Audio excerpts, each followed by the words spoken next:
if I can't have my friends over anymore, I think we should split up. I think so.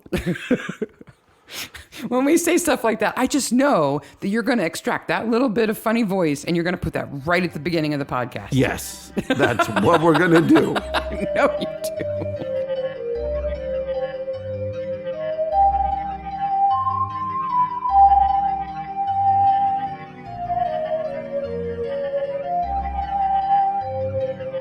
Welcome to Midsomer Maniacs, episode 9. Hey, Maniacs. Hey, Maniacs. Tonight we are covering season 2, episode 4, Blood Will Out. The last episode of season number 2. And just as a reminder, if you let your kids watch the show, they can listen to the podcast. But if the show is too much for your kids, it's probably too much for the podcast. How many little kids do you think like Midsomer Murder? We just broke in, according to the statistics, to the 18 to 22 market. Woo! We finally got some listeners down there. When we break into the 12 to 15 market, that's when I'll be excited. That's the Midsomer / Fortnite crossover podcast. That's right. Yeah, we got to work on that one.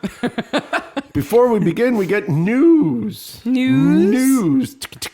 Yeah, we should have a sound effect. Yes, we should have some sound effect for news. So we're recording this on the 9th of September, but it goes live on the September 23rd. Maybe if you have news, you should do it like the... Kermit the Frog. No, I went a little Kermit, but what I was trying to think about was the old British newscasters that did it in like the American English, you know. Yes. Today on the waves there was a boat and a war and the Queen, look at her go. Are you sitting comfortably? Then we'll begin. So what's the news? So first of all, October 1st, Midsomer Murders will be leaving Netflix. On the 1st? Yes. This is a huge talking point It's on... kerfluffle. It is full-on kerfluffle. But just remember that Acorn, Amazon Prime, and Pluto TV will still have Midsomer Murders. And Pluto TV's where they have the channel that shows nothing but Midsomer Murders. 24/7, baby. Sweet.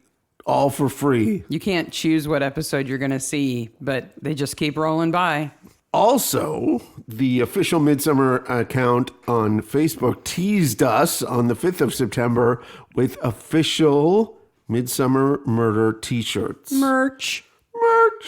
These included, one has a picture of the village. One has a phrase that says, I'm dying to visit Midsomer. One has, don't you think I look cool in my brand new Midsomer Murders t-shirt? One way off in the background says, my blank went to Midsomer and all I got was this blank. I don't know what it says exactly. Hopefully these are like first drafts of the shirts. But the one that I want is there is a picture of one that has a badge on it. And if it has a badger on it, that's the one I'm buying first. A badger on the Midsomer badge. Yep. On it's the Costin PD. Yeah. Right? The Costin Constabulary. Constabulary. The CC. And finally, the biggest news of the week is you need to get ready for Midsomer Murders Season 21, coming to Acorn TV December 1st. December. It's not that far away. It's not that far away, and we will have watched all of the episodes we can by December 1st. We're so bad when something new comes on TV that we're really excited about. We're like, oh, we can't wait. We're going to ration them. We're going to watch like one episode a night. Just one a week. One a week. Yep. And then we just watch them all. And then we're like, oh, we've seen them all now. Oh.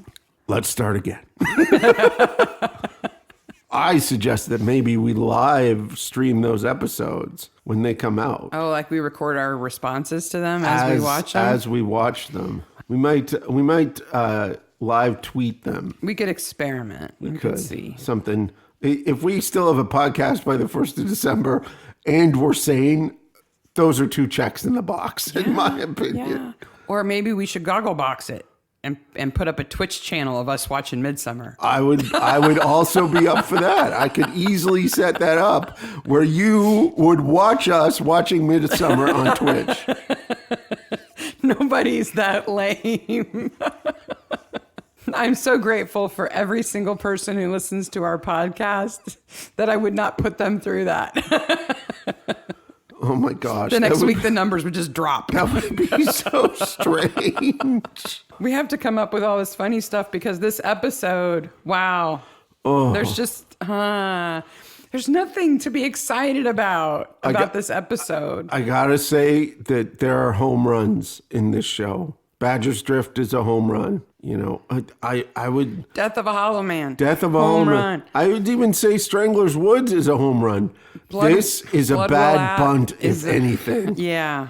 So it was filmed in June 1999, May and June 1999. Now, I want to shout out to Midsomer Locations on Instagram for setting us straight, because we got some of the times that shows were filmed wrong. So, for example, remember when we had all the problem with the cult episode? Because we said it was filmed in the winter, and it was clearly not the winter. Because the foxgloves were in bloom. So Midsomer Locations on Instagram figured out what happened. Originally on Instagram, the shows were listed in production order, and then somebody reordered them in broadcast order. You mean on like Wikipedia? On Wikipedia. Okay, you said Instagram. Okay. Well, he's from Instagram. Okay. He or she, that person who runs that account. And they reordered them in broadcast order, but didn't change the filming order thing. So there wasn't some scene setter running around with fake foxgloves, jamming them in the frozen ground. So the Midsomer Locations on Instagram account sent me a list of all the right times and dates, and I absolutely appreciate it. That's fantastic. Thank you very much. It was broadcast on the 19th of September, 1999. I can't believe we're not even into the 21st century of this show yet. Nope. And it had 9.99 million viewers. Or 10. No, 9.99. This episode, we'll get into it. But this is the first episode directed by a woman, Maura Armstrong. She's a Scottish TV director, fantastic trailblazer in the industry. So I was so excited that a woman had directed this. And then I was like, the directing's okay, but... The writing.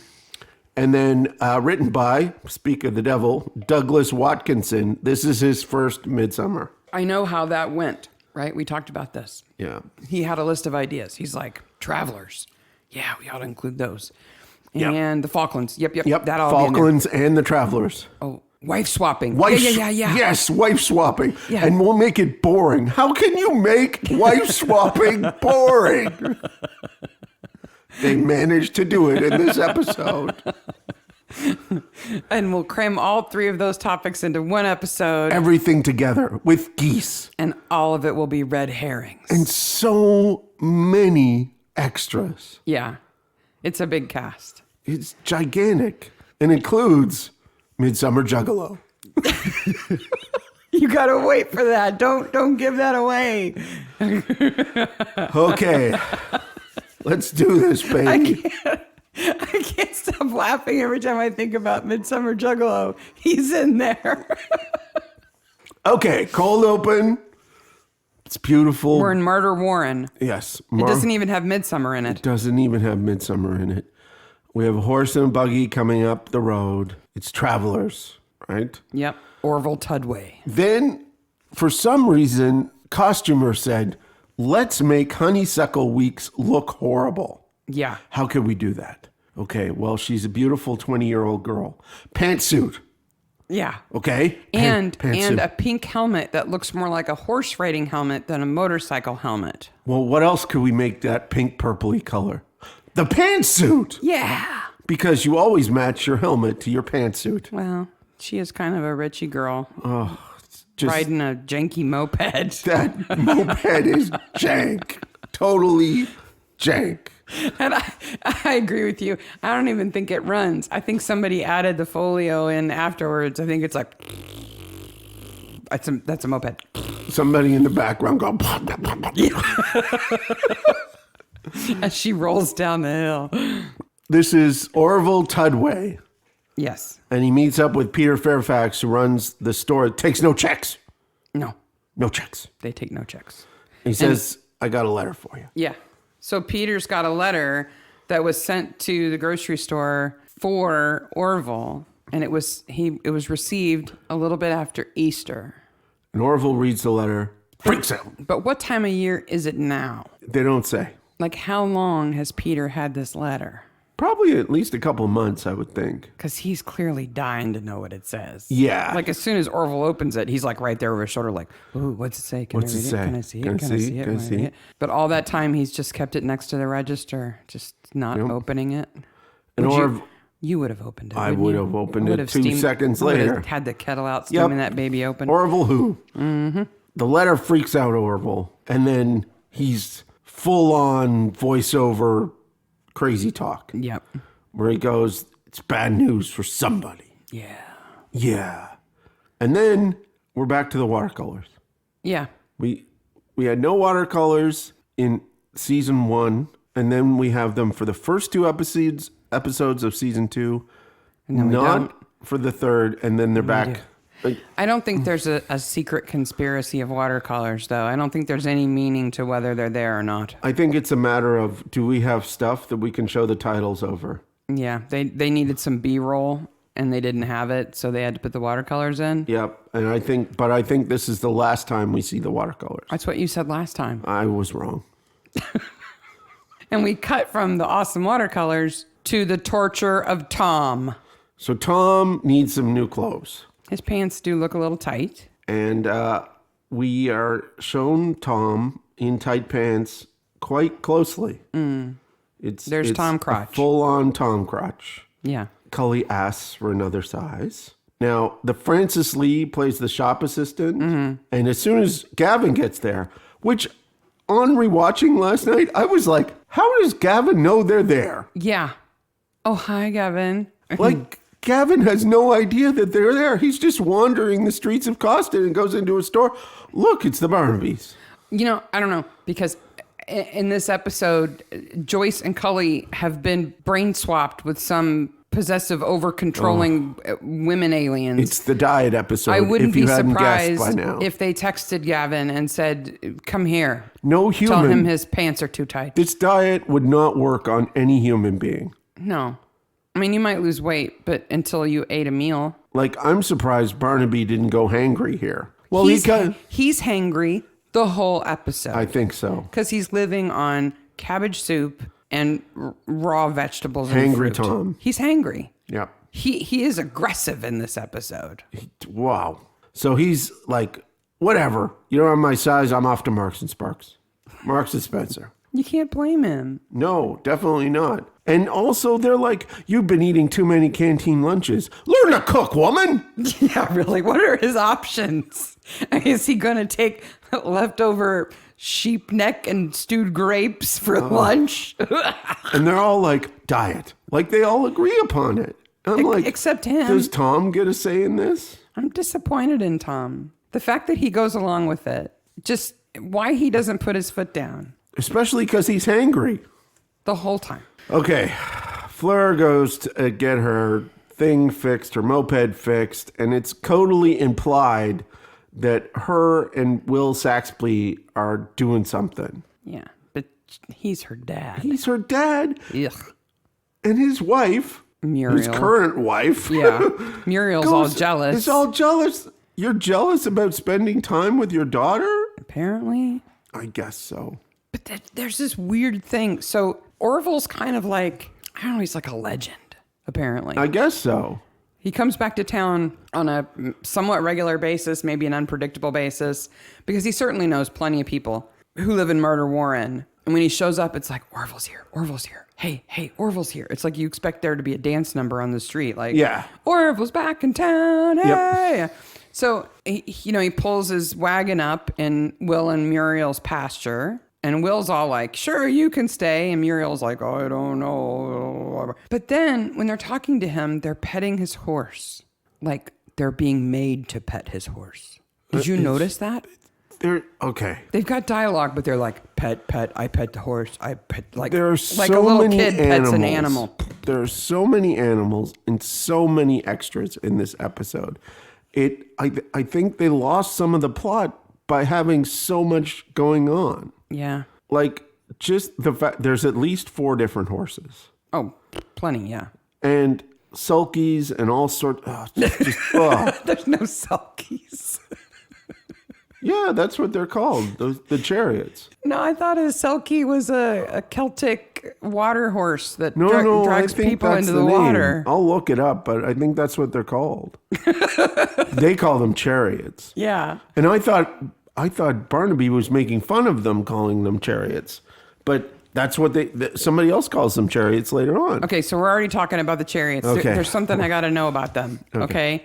When you ride one of these things, so this is the two-wheeled cart that they race behind the horse. Yes. You sit with your feet wider than you do at the OBGYN. Yes. Okay. Behind a horse. Yes. That's running. Yes. How do you not get horse shit in your face? Okay, first of all, usually horses, when they need to relieve themselves, are not running. Okay. Okay. Second of all, it's not horse crap that you're going to get in your face. It's all the mud from their hooves. Yeah. You're just gonna covered kick up. with stuff.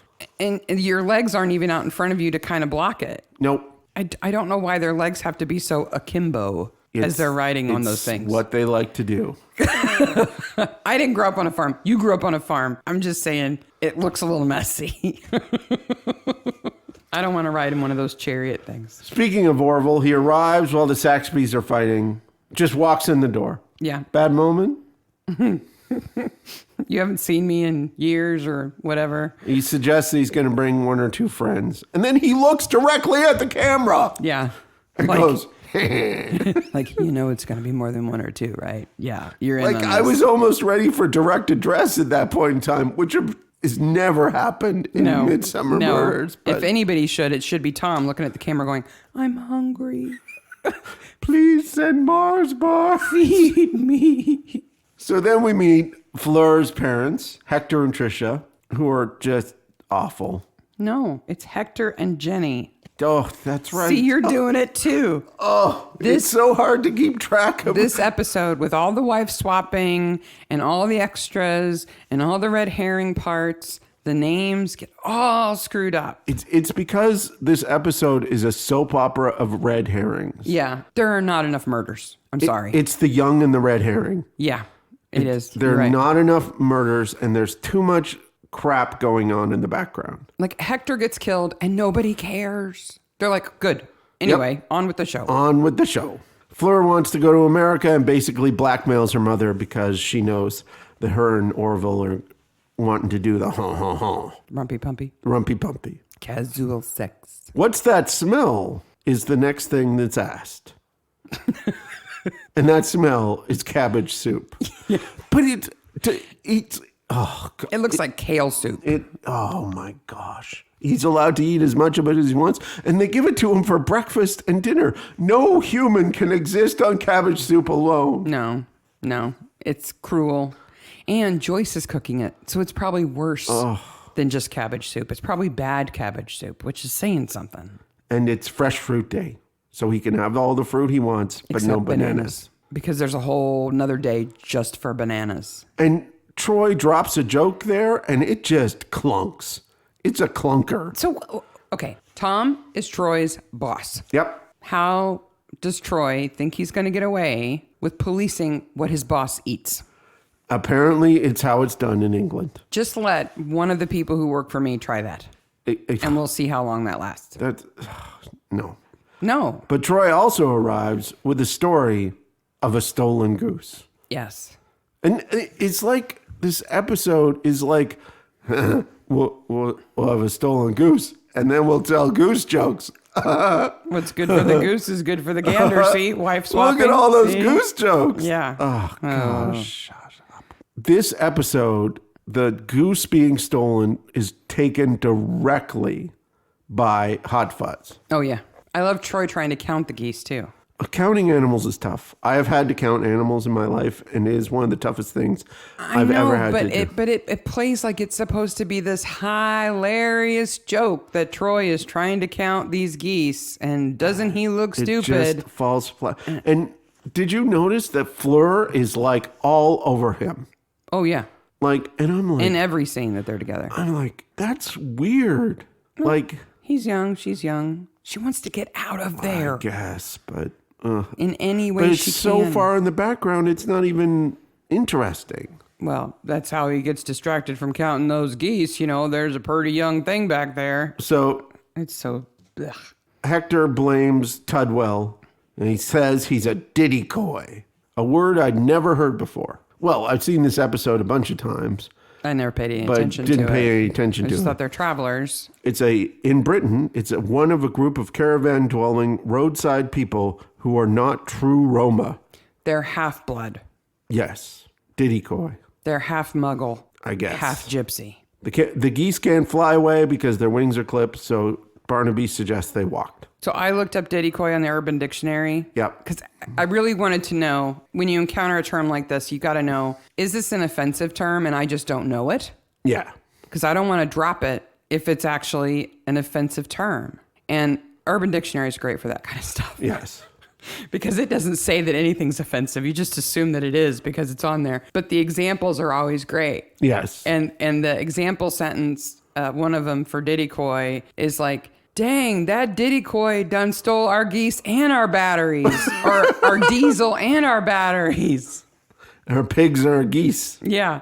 It actually comes from a Romanic term. It's like diddy-kai, which is like a term of like respect, but it's been bastardized. Yeah. When I first heard it, I thought maybe it was Puff Daddy's body double. Maybe. Diddy-coy. Get it? Yeah.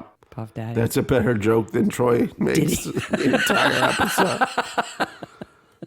I almost dislocated my shoulder reaching for that one so hard. So the traveler camp is getting full with an invasion of travelers, and Troy and Barnaby are off to see what's going on. Yeah. The Saxbys do nothing but fight. Whatever. Yeah. And he asks them what he had for dinner. And he literally goes through the most luscious description of goose dinner you could have. Tom's like licking his lips. Tom's like, I'm so hungry. Oh, and bread pudding too. Oh, was it good? Can I have? Is there any left? Nope.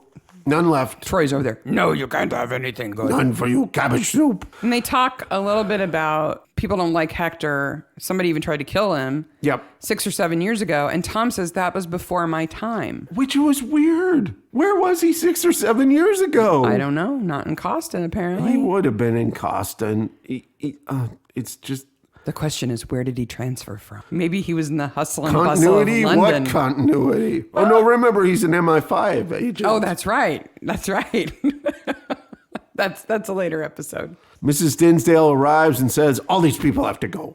And this, dear listener, is the scene in which, if you look very closely, there is a Juggalo in the background. He's got crazy hair. He doesn't have the face makeup, but that's only because they took it off him. And somehow, this is the second time that we've managed to mention Insane Clown Posse in our Midsomer Murder podcast. And it makes sense. I will post a picture of said Juggalo Smith. I thought that lady in the back row of the Ramblers meeting had crazy hair. Oh, no. But this kid has her top. Or maybe this is her son. Maybe. Because they have the same kind of like Pokey hair. pokey bunches all over. I'm just thinking, if you're a traveler and you don't have regular access to like a nice hot shower Or and hair stuff, gel. the last thing you're going to do is put a whole bunch of tacky gel in your hair and spike it up. That kid can't even lay down. No. Except on his face. Yeah. Because Maybe it you goes out should. in every direction. Maybe you should lay down. I'm so this excited about the Juggalo in the background because there's so little else of interest in this episode. Anyway, sorry. Mrs. Dinsdale's upset. What about the ones by the church? They go off to look at the church. And Oh, no, wait. Troy is kinky. yes. Well, no, we haven't got there yet. Oh, that's right. Because that's the other traveler group at That's the the church. Smiths You're at right. the The church. Smiths. So there's two things. Okay. Two things that bother me about this episode, because there's a lot more than two things, but two things.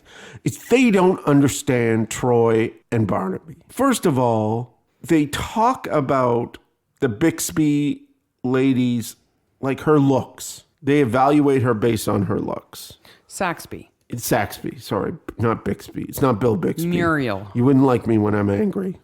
The Hulk would make this a better episode. Who talks about Muriel's looks? Troy does.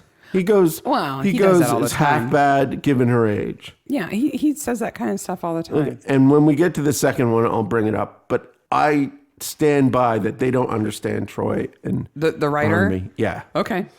So he's eating fruit. He gets his apple. Someone's crying in the churchyard. And they figure out that he probably had, Orville probably stole the goose from Hector to taunt him. Yeah. And then there's like this weird Pink Floyd reference about bricks and walls and stuff. There's this ongoing metaphor of a wall, of little bricks of wisdom that Troy should be building a wall with. And it's part of his education. Yeah. And again, they don't know them. No, that's not the kind of thing they say. I wonder if they've watched the show. Well, they clearly have decided, they being the writer of this episode, has clearly decided that Tom is a henpecked husband who just rolls over. Who just rolls for over. the women in his life. And then sneaks, like, Tom would not do that. No. He'd eat a Mars bar right in front of them and say, I want it, so I'm going to eat it. Yes. We find out that everybody in the second camp, last name is Smith. It's a way to avoid prosecution. Right. So including Juggalo Smith. So we get John Smith, grandfather of Michael and Rachel Smith, who are brother and sister. And they call Troy Kinky. Yeah. Which we find out later why they call him Kinky. Which Troy is all upset about being called Kinky. It was kind of out of nowhere. It was kind of out of nowhere, but like... If somebody walked up to you and said, hi, I'm Michael Smith, perv. You'd be a little perplexed, wouldn't you? How did you know that about me? You just met me. There are other things in this camp, including the guy with the acoustic guitar and the acid wash jeans. Who just seems to be there to strum and stare off. Just... All of the extras, because when they get to the Smith camp, they kind of circle around, right? They circle around Tom and Troy, and as the camera changes angle, you see weird extras in the background. And yeah, you're right. This is where we get Juggalo Smith back there. Yep. But the people in the background are trying so hard to look suspicious and it's kind of sketchy and sneering and yeah. And they're trying so hard. And there are just so many of them. It's, to be honest, the frame is crowded. Yeah. And I think that is one of the problems of the episode. Yeah. But are they trying to establish some kind of cultural difference between Orville's travelers and the Smiths? I think they are, but I don't think it comes through. Yeah, Orville's wagon is classy. And it's he beautiful. breaks up the kids. Yeah. And he has good, kind words to say to everybody He's when they get teaching them how to ride horses, and they seem to have that kind of traditional sort of traveler culture and community. Yeah. And then the Smiths are more seen as like these kind of traveling kind of roustabouts. They're criminals. Looking for little jobs here and there and committing small crimes. And they're clearly not supposed to be the kind of classy traveler that Orville's gang is. No. They all figure out that they're going to be here for something on Saturday. Yeah. On the way back, Barnaby notices the flowers where he saw the man crying earlier. And then Troy, who is very full of himself at this point, says, "We're on a wild goose chase." One of us had to say it. And it's like he's dropped another clanger. Like, just... But Tom's reaction is even kind of like, yeah, I knew when you weren't going to let that go, obviously. You were going to say that. So they go back to the station and they find out that somebody tried to run over Hector Bridges 7 years ago. And he was found by his wife at that point in time, which is Muriel. Mm-hmm. Who's now Will's wife. Will Saxby's wife was originally married to Hector. And Hector's wife was originally married to Will Saxby, making Fleur Will Saxby's daughter. Yeah, and Jenny's daughter. They make wife swapping boring. I don't know how they managed to do it, but they do. I don't know why they would have ever swapped in the first place. I don't know why any of those people married each other in the first place. Who would want to be married to Hector? Well, you know who I want to be married to? I want to be married to Troy because he cuts up the apples to make them look just like chips. It's so convincing. Tilly Dinsdale calls again. Mm-hmm. Now, like, at this moment, I'm like, this is another sister figure who all she does is call the cops on people. Yeah, and she's like the third wheel with her sister and her sister's boyfriend or spouse, and she's a nudge and a hassle. Which is what the lady from the cult was supposed to be. Yeah. But she's charming and interesting. Yeah. And this lady is annoying. And the Rambler sister. Yeah, the Rambler sister. Who cut the puzzle pieces up a couple episodes ago. So we find out Felicity, her sister. So Tilly and Felicity are sisters. Mm-hmm. And Felicity is knocking boots with Peter Fairfax. The grocer. Yep. Knocking boots and playing Scrabble. Tilly's gonna. It's not Netflix and chill. Tilly's gonna call Hector, and Peter says, Hector only makes things worse. Yeah, because Tilly's convinced that Hector's like this stand-up guy who gets things done. It's just more soap opera. Yeah. It's just more soap opera. Because he's all bluster. Yep. We're back to the Barnabys, more cabbage soup, and Barnaby goes to bed. And wakes up with cabbage soup sweats when the phone rings in the middle of the night. He is so sweaty. Like, what did they do to him? He's hangry and going through withdrawal for food. And Tom's got the cabbage soup sweats in the middle of the night. Oh Poor my man gosh. wakes up. Fleur's on the phone pretending not to be Fleur. But it's clearly Fleur. Yeah. The travelers are going to get beat up by Hector and his bunch of boys. So now, not only do we have Diddycoys, we have Squatties. Squatties. Yep. And Fleur is calling, and she's at the Saxby's. Diddycoys, Squatties, and wife swappers. Oh my. I can't even say that. So these are squatties. They're military people in military clothes. Mm-hmm. This is highly illegal. You can't just call out your squatty buddies to go beat up other people. Yeah, because though Hector is retired and his friend, who seems to be kind of organizing the rest of the guys, looks to be of retirement age, the rest of them look rather young. So you can only guess that they're maybe active duty, or maybe they're like... I would assume they're active duty. Reserves, kind of. Something. But they don't just have their old uniforms. They have access to military vehicles. Well, luckily, when their vehicles drive up, there's nice bright lights. Yes. Hector's house is lit up. Those motion sensor lights are obnoxious. They're on, they're off. It makes no sense at all. No. Troy goes, we need some backup, because he's not ready to fight a bunch of squatties. And Barnaby has a plan for that. And he goes in, and this is real Barnaby here. Yeah. Because he goes in and he says, we have some news about your goose, knowing full well what's going on. It's like distraction. Yep. Okay, you're going to make me put the hammer down? I'll put the hammer down. Here's the hammer. And Hector goes, isn't it time for you to turn a blind eye? And Barnaby says, I don't do that. No. And Hector has a bat. A rounder's bat. So what's the difference between rounders and baseball? Well, it's an ocean. That's the difference. I think there's different rules, but it sure looks like a baseball bat to me.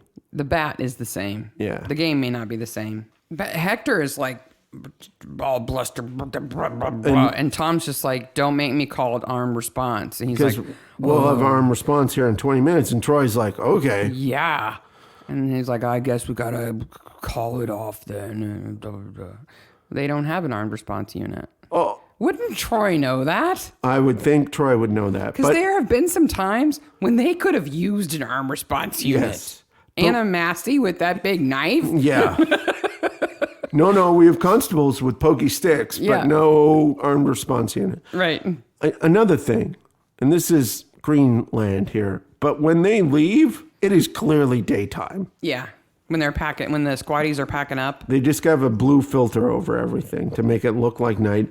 And Hector's standing in front of the window, and there's a morning sunrise that you can clearly see. So now Tom has not eaten real food for over 24 hours. And not slept well. He's been woken up in the middle of the night to go deal with a pompous ass. Who likes Barnaby. His wife likes Barnaby. And it's only going to get worse. Yeah. So right in the middle of an argument between Hector and Jenny, she goes, you want some tea? And he goes, yes, please. But I really think we should get divorced. I mean, really, that's like kind in of the bottom middle line. of divorce, like, oh. And his ultimatum is, I used to have my friends around a lot, and then I didn't anymore. And if I can't have my friends around, I just think that this just isn't working. She's like, okay. Yeah. Like, what kind of ultimatum is that? It's just poorly written and poorly acted. No, he's an asshole. That's what the problem is. I mean, his ultimatum isn't, I don't feel like we connect anymore. We don't do enough together. He does say we used to laugh. Yeah. But we don't do enough together. And if we're not interested in spending time with one another, maybe we shouldn't be married to each other. That's one thing. That's not what he says. No. If I can't have my friends over anymore, I think we should split up. I think so.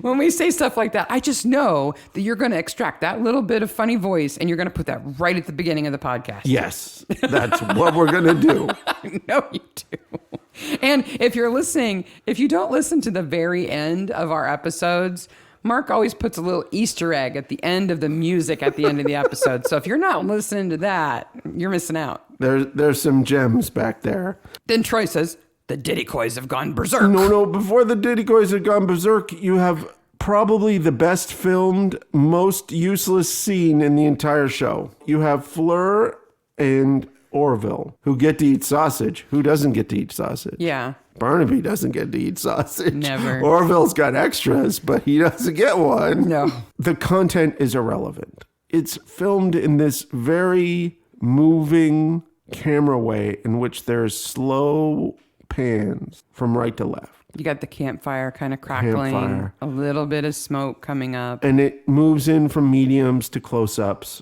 You're supposed to feel that there is some emotional connection going on here. Fleur is supposed to be learning a life lesson from Orville. And until the very last line, there's no life lesson there. No. The last line is, we're going nowhere. We're not going anywhere, but you should be. Have a sausage. Have a sausage. Then it's Saturday. And the Barnabys are going to Blenheim Palace. No, they're not. No, because the Diddycoys have gone berserk. And it's just as well they didn't go, because if they had gone to the butterfly house at Blenheim Palace, Tom may have tried to eat them. Nom, nom, nom, nom, nom. They're like chips. Because he's just completely out of control. Yeah. Obviously, that's why they have to regiment his food so tightly, because he has no self-discipline. On the way to the horse race, Troy runs off the road and they just leave the car there. It makes no sense. Because 3 of the chariots go across the road. It's like, well, I guess the event must be somewhere around here. Let's just park here. No, they did not park. Troy ran off the road. He's in the ditch, and they just leave the car there. Because Tom is so grumpy. He's like, just give up. So maybe if I can get Troy out of the car by leaving it in this ditch, I can get back in and get my candy bar. We have the chariot race, which is like a fate. Yeah. And somebody online corrected us today that it's not fate, it's fate. And they're right. It's a fate. But it's all illegal stuff. There's like betting and booze and hooch and all sorts of crazy things. And Morris dancers in blackface and feathers. We looked it up. They're not in blackface, sorta, but with the reputation this show gets later on, this is not good. My favorite, so I looked at several articles, and I know you did too, trying to find out the origin of this blackface for these Morris dancers, because the other Morris dancers we've seen didn't have that on. Nice white shirts and everything. Yeah. Well, and all these Morris dancers seem to have on sunglasses too. Yes. Which I don't remember seeing before. And there's kind of a back and forth about the origin of this face paint and whether it's a racial thing or not a racial thing, whether it's just hiding one's identity for the dance and that, it has a different meaning. But my favorite was an interview with one lady who wears the black paint, but only across like her nose and her cheekbones, like a stripe across her face. And she says she only wears it on part of her face because her daughter-in-law is African American and she doesn't want to insult her. I'll give you an easy way to not insult her. Don't put black on your face. Yeah, there is that. That's just a simple little rule. So if somebody else out there has a more definitive answer for why some Morris dancers wear the dark paint on their face, we'd love to hear it, because everywhere I looked, for every argument, there was a counter argument somewhere else that disagreed with it. I couldn't find a definitive source anywhere. So Troy does a little dance with the dancers. Yeah. There are all these people from the village there, more than travelers. Yeah. Right? So this is like a party that everybody knew about. Now, I'm Hector, and I'm grumpy. My wife has just suggested that our marriage is probably over, and I bet I'm not getting that tea. Okay? So I'm upset. So what am I going to do? Let's go to the Traveler's Race. So where is this being held? Is it being held on Will and Muriel's pasture? It's I not, think this is at the church. as we'll establish, they're on top of each other. Yeah, the church, Muriel's, Hector's, and the Saxbys all live on top of each other. They're very literally close. in one case. Yeah, and Tilly and Felicity, they're all very, very close to each other. Okay. The Stick in the Mud Club is there with Hector and Mrs. Tillsbury or whatever. Felicity. Yes. She's got her gloves on. And why did they even come? Just to yell at Barnaby. Well, I think Felicity Dinsdale would have enjoyed it. Oh, I think she came because Peter's there. Right. But Tilly, her sister, yes, she's there to be a grump and to complain. And Hector's there to be a grump and complain. Stick in the Mud Club. I have to tell you something about Felicity Dinsdale. Okay. She's played by Phillida. Phillida. Okay. Phillida Law is her name. She's Emma Thompson's mom. Oh, that's nice. And she's been in everything. Well, of course she has. And she's had the same hairdo. Of course she has. Always. I love her in Kingdom. Yes. If you haven't watched Kingdom, Kingdom's it's very Stephen good. Fry. He plays a lawyer in this little coastal town. It's not a mystery show. No, it's so good. It's just like a nice warm day. Yep. Peaceful show. Yep, it Kind is. of Northern Exposure-y. Yeah, sort I of. would say exactly the same She thing. plays his aunt on that show, and Phillida Law she's just a great actress, but she always has that. It must be in her writer that she has the same hairdo. Yep. She's got to have that big bun. Hector goes home. He's upset. And I have a note here, 31 minutes and no bloody murder. He goes home, he fingers his guns. I don't understand why he puts his gun, like why he gets his gun out and loads it. Because he's a bully. He's like, well, I ought to go down there with my shotgun. Well, But he knows that's patently illegal. he's not going to do it. So he puts it down and he starts drinking instead. And Orville shows up and says, The letter. John Lamson's letter, read it. Read it. And we find out that Orville was in the army with Hector. They were in the Falklands together. So the race is on. Tom even places a bet. $5. He's on the happy to Smiths. turn a blind eye to Yep. this. And a gun goes off. Barnaby loses his bet. Oh, Yeah. Tilly hears the gunshot. Muriel hears the gunshot yeah. Hector's dead. without his belt on.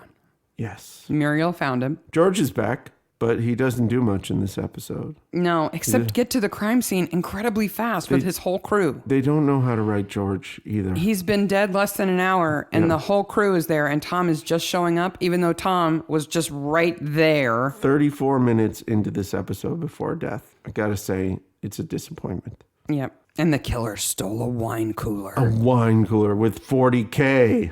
It's silver. Yep. It's old. It's fancy. It looks more like a punch bowl. How could we find a punch bowl? Let's poke the grass with sticks. Constables with poking grass sticks. Yes, because you don't Excellent. know. Maybe it's tiny. Maybe it's no. Maybe they buried it. Maybe I don't know. With the shepherd's pie. And why are they all clumped together? Like They're very close together. If you're doing like a fingertip search for a tiny piece of evidence, that makes sense. But they didn't really have any reason to think that there was any evidence in the grass. No. But they had those extras. They were But already they in sh- uniform and they they'd already given sure- them sticks. So sure have those sticks. somewhere there's Because this episode needs more extras. somewhere there's some blind people wishing they had those sticks back. Okay, I gotta cut that joke. Maybe all those constables are blind and they're not looking for anything. They're just walking across the grass and you're making fun of them. You're cold. I am. I'm cold. Muriel heard the shot. And you're going to cut that joke? Is that an insensitive joke? I don't know. Muriel heard the shot and saw a man leaving that she describes as he has hair and is of a height. You got to give her credit though, okay? So Elizabeth Garvey, who plays Muriel, you got to give her credit because she's acting like someone who is a bad liar. That's true. And that can't be easy to do. Yep. Because it's so clear that she's making it up as she goes along. And like, okay, 40 minutes into this episode, Barnaby does a show off. here. Yeah. Where he's like, I figured this out. You and used to be this married out, to you, and you you were used to married be to you, and you used to be a he's man, dead. and you used to be a goose. And how did you know all that? How? Because I have a brain. I'm just showing off. The travelers can't leave. They got to stay on. Yep. And they search Orville's caravan. No gun, no wine cooler. Don't forget, Muriel was also there to report when Hector got run over by the car. Yes. How whatever. convenient. There's no recreation of that crime. I'm so distracted by that crime. I would have liked to have seen Hector almost get run over. That would have been nice. I don't know. He deserves everything he gets. But Barnaby has a plan. You, Troy, search the rest of. I'll search the rest of these vans, and Troy, you go see the Smiths Without a warrant. because then I can enjoy my Mars bar. Yeah. And then they go and confront. Well, he goes home, and then Cully, she's just the clue dropper. Yeah. Oh, by the way, Dad, while I was auditioning for my tissue commercial, that's not a tissue commercial, I thought I would tell you that Stephen Miller, who works at the grocery store, He's a good guy. he's a good guy, but he swore he would kill Hector no matter what. Red herring. Yeah. She just That's what they should be drops that. feeding Barnaby. He should be on fish. He should be on red herring because Every there's day. lots of it in this episode. When they go confront Peter in the grocery store, Tom is epic hangry. He is. And he smacks his hand down on these magazines. And it's made clear that he's smacking magazines. And I still don't know why. There's a close-up of his hand. Yeah. And I just thought, he kind of needs to trim his nails. There's just that whole scene. And there's that tries to be funny. The dome and- mirror. Yeah, and so it they can tries see to them be coming well in the done store. And but that's whatever. when we find out that Stefan did 3 months in jail for stealing a motorbike. And Hector, who was a magistrate, like a local judge, sentenced him to 3 months in jail, Yep. which is a pretty extreme sentence for a young kid, first crime. He also sentenced him to a red herring Yeah. because that's what he is. Yeah.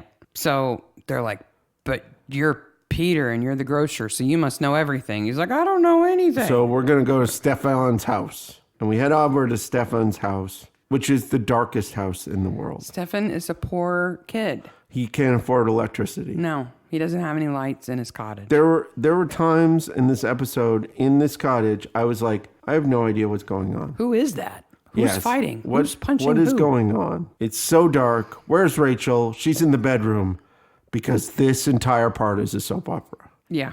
But you work for the family business, tarmacking paths. Yeah, that little scrawny girl, she's the muscle of the operation, apparently. Keep away from Rachel. What? Like, there's too many characters, too many interactions, and too much soap opera. And so Rachel and Stefan are like Romeo and Juliet, the forbidden love that just started the day before when he asked her to the movies. Yeah.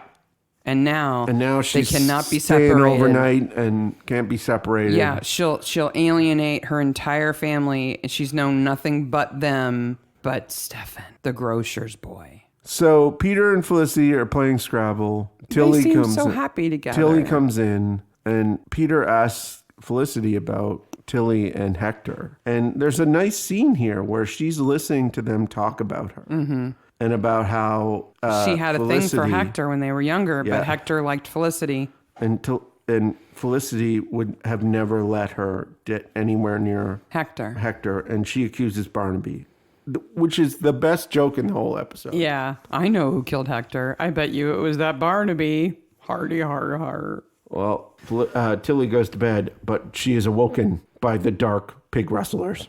The pig rustlers. Pig rustling! And that may be the best scene. I know you like the scene of Fleur and Orville at the campfire, but that silhouette Yeah. of the rustlers piggy at the top of the and hill. rustlers. It's That's a all good- backlit. That's a nice scene. Maybe, nice shot. Maybe that backlight is from Hector's safety light Maybe.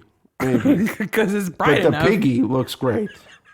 But it's like a Three Stooges scene up there. And then Peter shoots one of them. He's like, "Ha ha! I got that one." Barnaby arrives the next day because he's called over and says that shooting thieves is illegal. It's clearly not a story in America. And then plays around with the Scrabble letters. And the second time we watched this, I was like, okay, I'm so disheartened by this episode. I'm like, you didn't put your Scrabble board away from the night before? What are you, children? Meanwhile, I'm like obsessed with that giant pipe on the wall in Felicity's kitchen. Every time they cut to it, that big wide pipe with that big pipe strap on it, I'm like, what's in the corner? Does it lead to like a furnace, or is there a fireplace, or is that a heating element over there? Like, what needs an exhaust pipe in the kitchen? Why would they put it at that angle and on the wall instead of in the wall? At the same time, wow, this scene is boring. Barnaby moves the tiles on the Scrabble saddle, whatever it's called, on the from rack. I Love NT, which I immediately thought like Windows NT because I'm an IT nerd, to violent. Barnaby would never do that. Why not? Because he In his hangry state, he is not himself. it's no excuse. Okay, if you fed me nothing but cabbage and raw vegetables for 3 days, I would be the one wrestling this is pigs, a fruit day, chewing on them. We go off to Coston Woods to find Saxby. Well, don't forget, this is when Felicity tells Barnaby there's something of the night of Hector. Oh, yes. Something of the night. Children of the night. Children of the night. Like, Hector was a vampire. That would have made it good. That would have made it more interesting. He's not really dead. He wakes up in George's morgue. Oh! Yeah, that would have been a better episode. That would have been a much better episode. They go off to Coston Wood, and Troy trashes the car yet again. They're all looking at you, Troy. And laughing. It's like this clear, flat kind of pasture. And Troy manages to find the one, like, 1 by 1 foot sinkhole for the tire of the car. He cannot keep the car on the road. He cannot do it. And so this is supposed to be, so Will is a forester, right? Yep. And so he's at work. This is him at work. Yeah. In the forest. And by the way, Not really, Hector but- was a bruising Fleur. Yeah. Like, he just drops it like it was nothing. Yeah. Why wouldn't somebody said something before? Anyway, and then Muriel just appears. Like, she psychically knows when people visit her husband at work. I gotta agree. Do you have that power? I do. Are you going to appear at my workplace one day? If the cops show up, yes. You just flip appear Appear. in your Range Rover. Yep. Let's go see Fleur. Barnaby goes, Hector never touched you. Like, immediately, like, did they not? I don't know. Me sort of sorry about that later. Saxby and Jenny realize that something's on, and suddenly Muriel's like, at least Hector could be fun. What fun could Hector be? None. So we know that Hector abused Fleur. We find out later that he beat her, And right? we know that Jenny, Muriel, Will, Orville are all in on something. Yes. But why does Jenny stay married to him Do not understand. when she knows that he's abusive? Because he must beat her too. Yeah. And he admits that he hit Muriel for a lot less than this, right? So, and then Muriel's sticking up for him, and not in a, Why would she even I'm an abused wife. Yeah, she's like, oh, but he used to be fun. Like, what? Just, We saw nothing redeemable about Hector. Nothing. no. But they have an idea. Yeah. We run into Fairfax at the church. Hector Yeah. killed his wife while So his this girlfriend. This is the second time that we've seen Peter in the graveyard. The first time we just kind of pan across him and there's just a gray-haired guy sitting on the bench. Yep. And now we know it's Peter. And he's looking at some lily of the valley Yeah. that he's planted over his girlfriend's ashes. And this is a good scene in the sense that he says, I didn't kill him because I found a new love in my life. Yeah. He has Felicity now. Yeah. So he doesn't have to be angry anymore. Yep. Aww. Back to the traveler's camp. Old man Smith has taken a knock to the head. Yep. John Smith is dead in his trailer. George, are you Tom, are you putting on weight?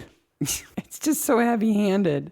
Like, who would say that? And Troy, yeah, at a murder scene, the body's still warm. He hasn't been dead an hour. Are you getting fat, Tom? No, we're in a tiny trailer, George. Oh, look, what's in this box? Red herrings. Hair jewelry. Oh, look, what's in this cupboard? Red herrings. Wine cooler. So I was curious about this. So I knew that, so he opens the box. We see this really fine, delicate jewelry made of human hair.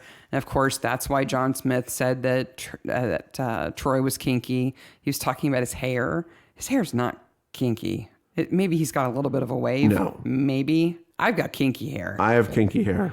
Anyway, so we know that John Smith makes this very fine jewelry from human hair. Gorgeous. Now, this is not a new thing, right? No. It's been around for a long time. The Victorians were well known for making hair, mostly from dead relatives. It was a memento of somebody dead. Yep.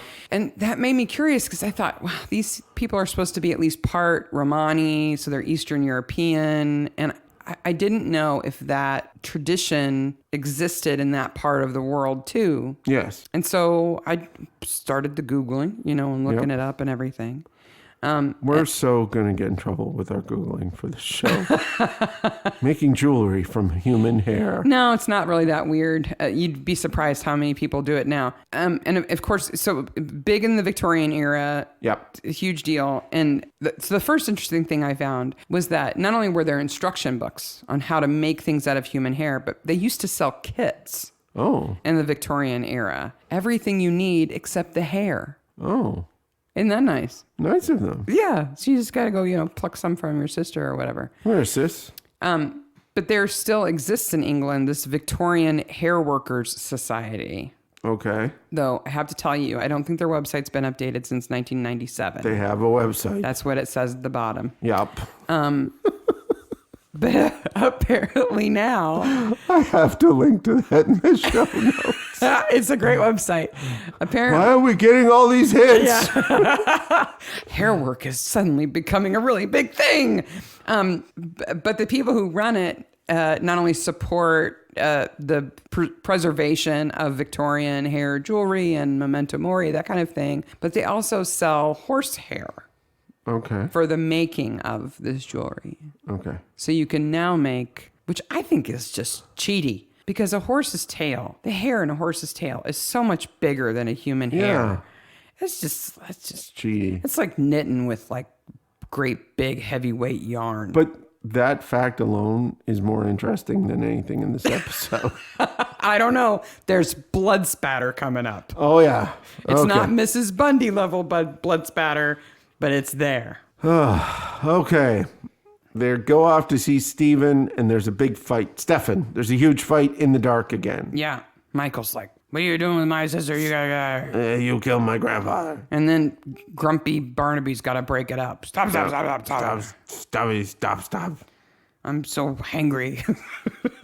I'm going to chew on one of you if you don't stop fighting. And they figure out that there's a different time for the shot than what Muriel's telling them. Yeah. So she claims it was at 3:15, but Tilly's like, oh, maybe I could have done something if I had only, when I heard the shot at 3:00 during the race. Right after the race started. Yeah. So they go over to the Saxbys and go, you have a day to figure out your alibi. What cop would do that? You know that question that you can't answer now because you don't remember, but I'll give you some time to think about it. You better remember by later. Thanks, cop. No problem. They call Tudwell's old army buddy and talk to his wife. Yeah, okay. No, you got to hold on a second. Because, so the Ministry of Defense has not been helpful, right? Which I don't understand why the Ministry of Defense would not be helpful. I understand that the Falklands War might not have been a very positive or and maybe they would experience. Be helpful, but not on the 3 or 4 day investigation timetable of Midsomer Murder. Nope. Right? Where things happen rather fast. Yes. So, but they do have a list of the people who were in the unit that Orville and Hector were both in. And Barnaby says, I don't care. Just pick one. Just call anybody. Call any of them. And Troy just happens to choose Lamson. Just happens. And then he's looking at the map, trying to figure out which of them they should visit. And he says, everybody I know lives on the edge of a page. Yeah. Again, this kind of weird. It's just strange. And Tom says, well, that guy lives just far enough away. We ought to call before we go. Him. Yeah. But we ought to call before we go. Yeah. And they get his widow instead. Yeah. And that's when they find out the key to the entire relationship between Orville and Hector, which again, red herring, but Was that the name of their unit in Argentina? But if Troy had picked anybody else, It would have been a different story. they wouldn't have known what was up between the two of them. Yep. So they go confront Orville, and he tells the whole sad story without a flashback. Nope. Would have been interesting if there was a flashback. They would have had to get, what's her name from the cult to pretend to be a military officer in the Falklands.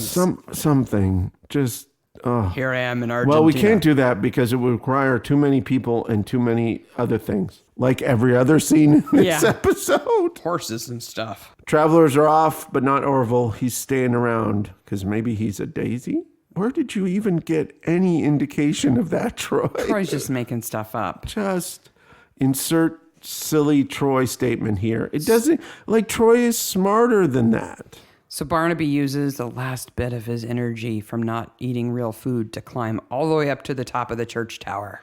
And set Troy up there. Yep. Troy steals his candy bar.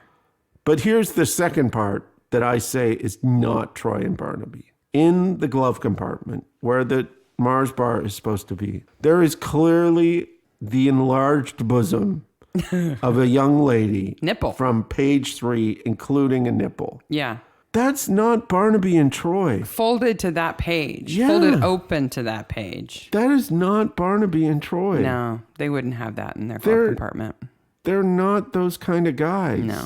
Remember, Troy gets the comic book and pets it. Yeah, they're not He page watches 3 guys. X-Files. It's just, no, they're not page 3 guys. I hated that part. And plus, Barnaby should go Bill Bixby at that point. Give me my Mars bar. Well, and Peter's grocery store is right there. You could just go in there and get something. Just get something. Whenever he wants. But instead, he goes to Felicity's farm and gets the gâteau. Ooh, he gets the good stuff. We find out that Hector was abusive after some drinks, and Troy is a psychic phone person because he knows Barnaby's eating. He can tell. And Barney says banana and hangs up. That's Barnaby. That was a good line. So why do you think Felicity is like touching Tom's hand?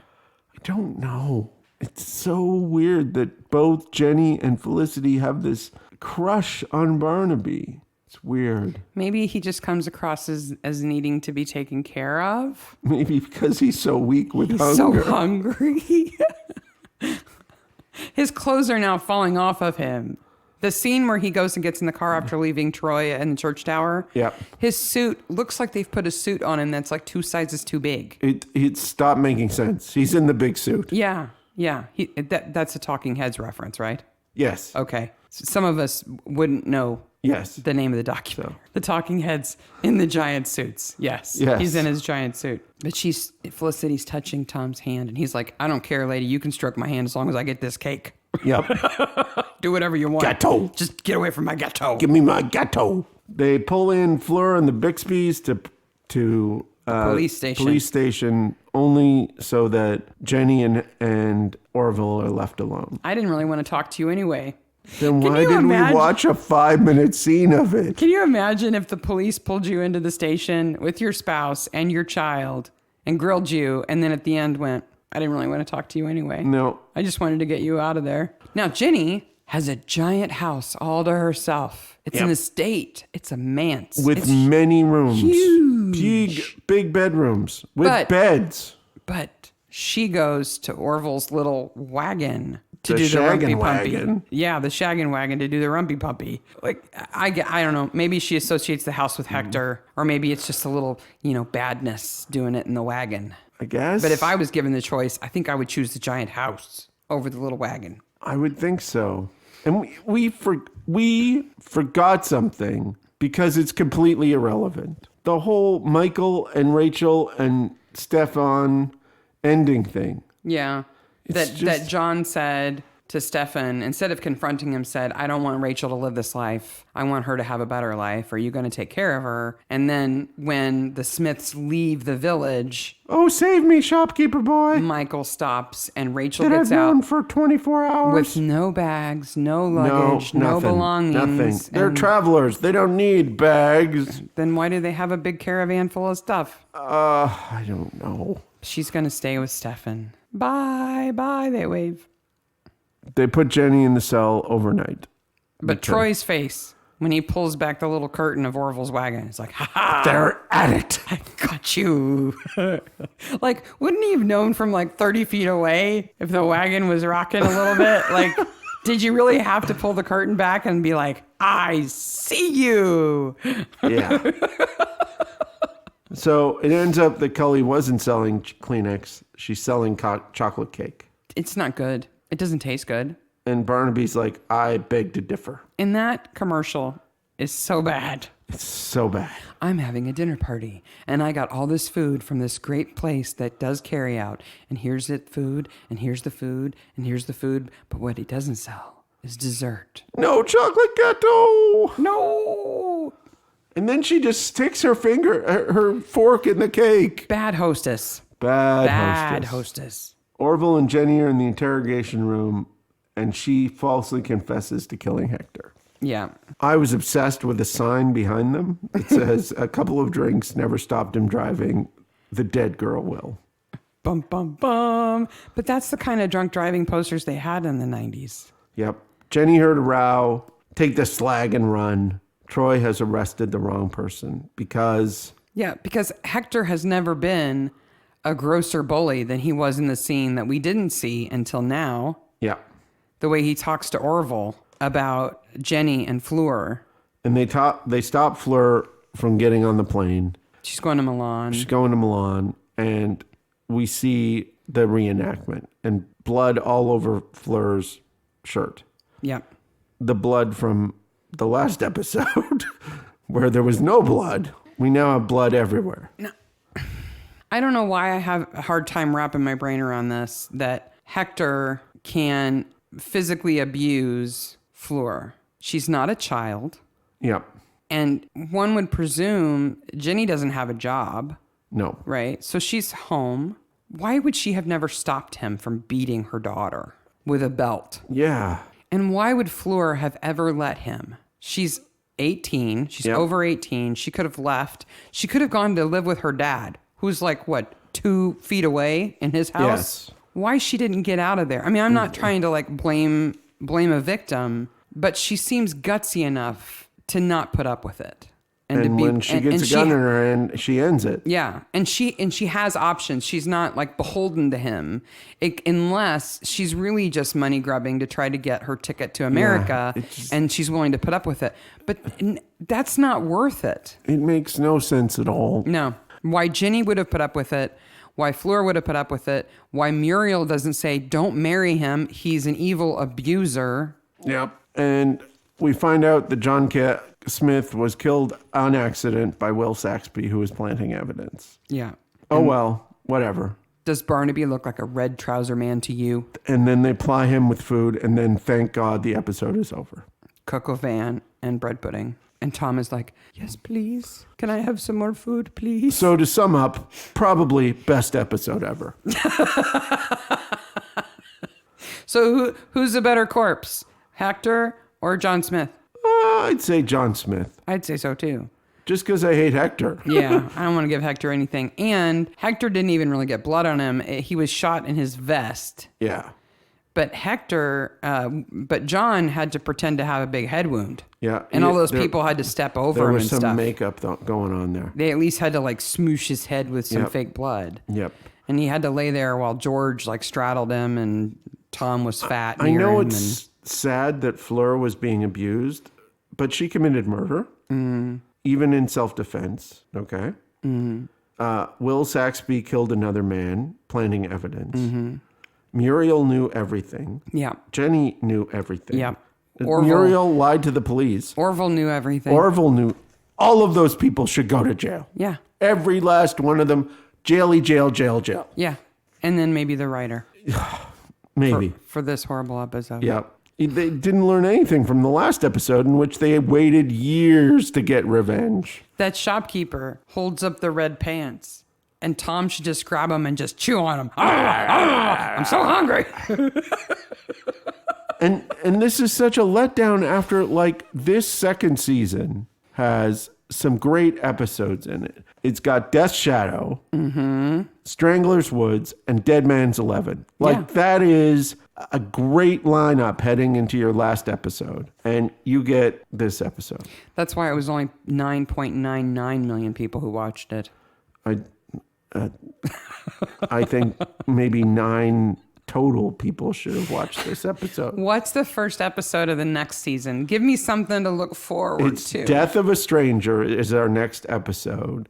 And that's the one where Barnaby goes on vacation and the other guy takes over the case. Yes. And he's so frustrating. Yes. And Barnaby's like, that's a good one, though. Yep. It's got horses, it's got tramps, and it's got fox hunts. Yep. Oh, and the fake fox. Yep.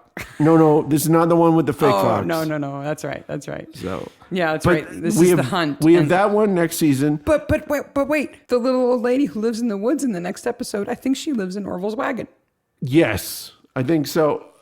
Then we have Blue Herrings, which is the great episode with the old ladies. So if you listen to this episode of our podcast and you got really tired of us saying, this episode of Midsomer sure did suck. It was so horrible.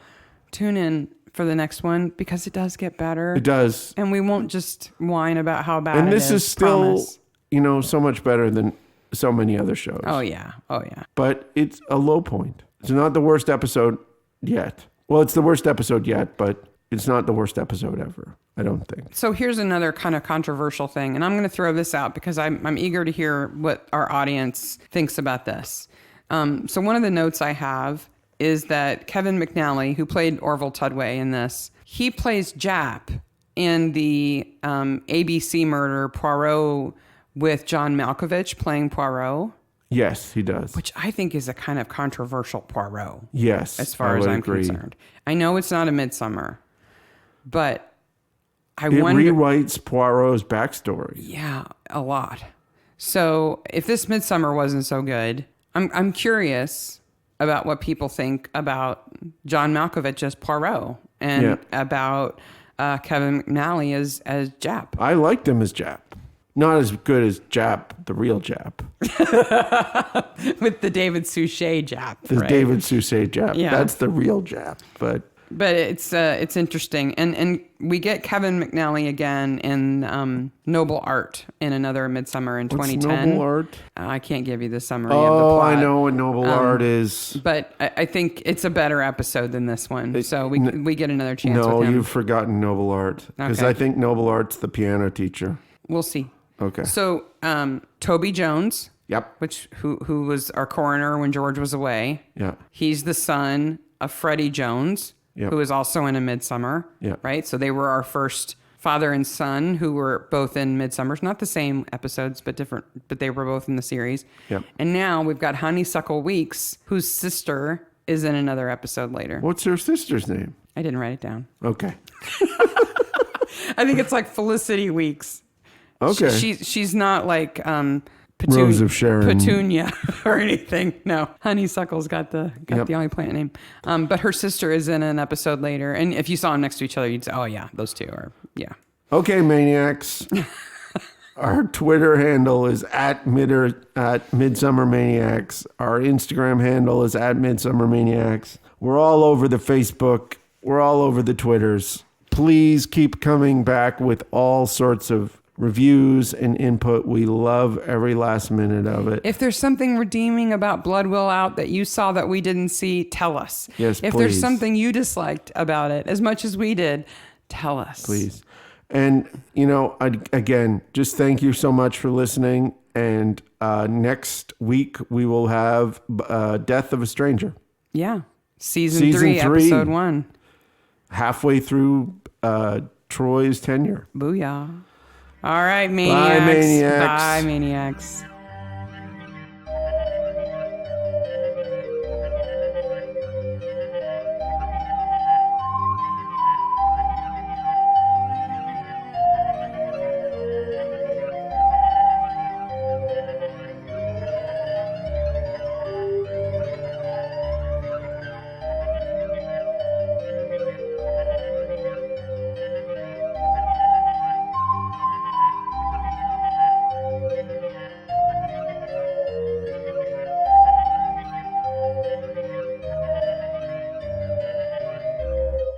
I thought that lady in the background of the they're not roamers or meanders. What are they called? Travelers. No, the walkers, the people who like to walk. Oh, ramblers. Ramblers. Thank you. Gosh.